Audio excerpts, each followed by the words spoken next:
So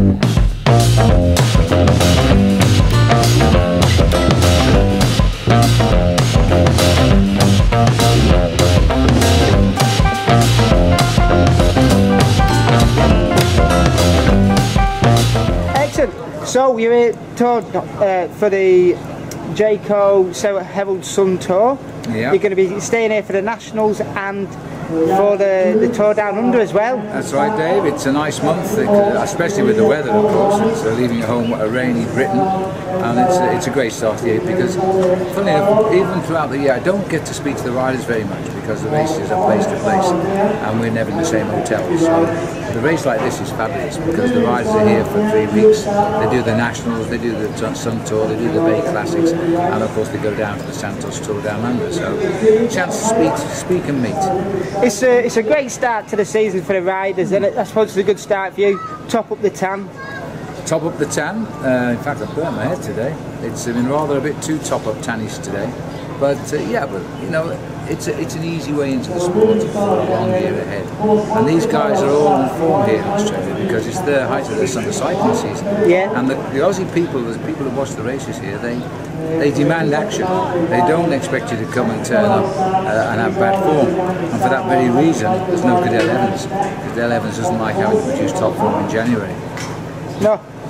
How many years have you been coming over now to Australia? Well, the first year, 1988, it threw me off the aeroplane because I didn't have a visa, but then I didn't think you needed a visa for a Commonwealth country.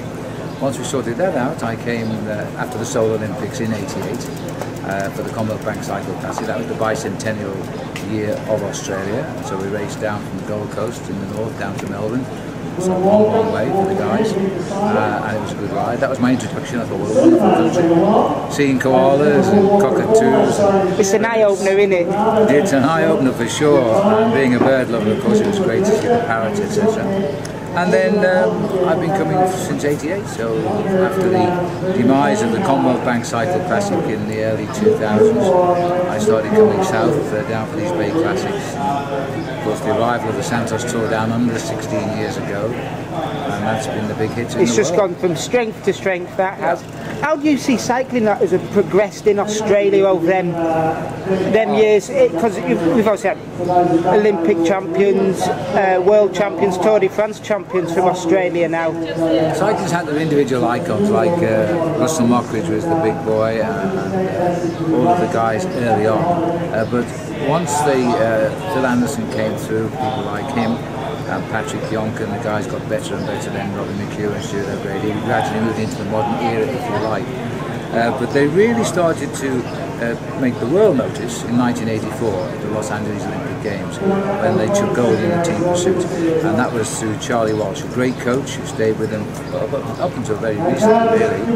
And he's a sort of Dave Brailsford of cycling. In fact, the Sky team modeled themselves on Charlie's ideas when they first took the sport up seriously.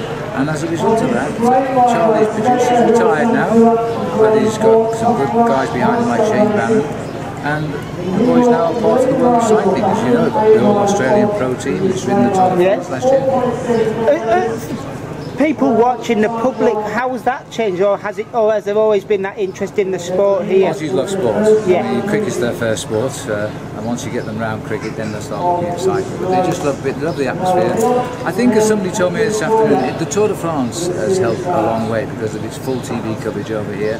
Tremendous viewing figures, and then with Cadell Evans winning a couple of years ago, that was the icing on the cake. Now everybody stops me to talk about the Tour de France.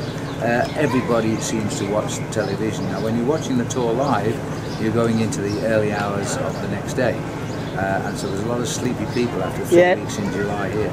Yeah, I've been here for the tour myself, and there's certainly a few people you get to work in there. Yeah, but they have a great time. They have what they call barbies over here, and they get stuck in. And SBS do a good job.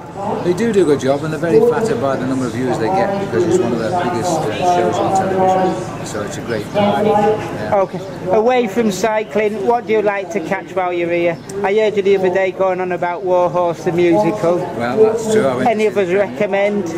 Warhorse is fantastic. I'm a bird watcher, and most people don't realise that the area where we're in here, on the side of Port Phillip Bay and out towards Geelong, one of the best bird areas in the world for migrant birds the past 40 sort of secret area where you get keys to fences and gates. I've got access, and it's wonderful. And some interesting birds there. I like animals too, so I like to find my first koala on each visit. And the kangaroos, of course.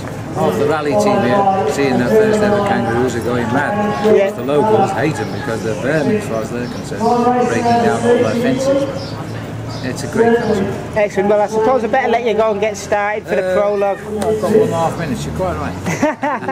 Excellent. Thank you ever so much. Thank you, Dave. Thanks for your time. Good lad, thanks.